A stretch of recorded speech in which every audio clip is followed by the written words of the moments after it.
Well, this propane tank, the generator of course won't run. And I was afraid, I told my buddies, hey, I'm afraid the tree's gonna fall on this thing. And I cut 4 trees out of here a few weeks ago. And wouldn't you know it, the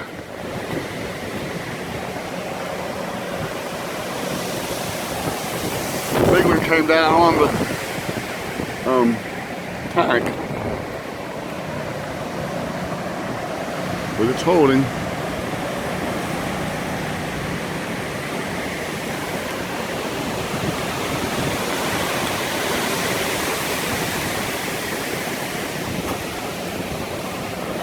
Goodbye.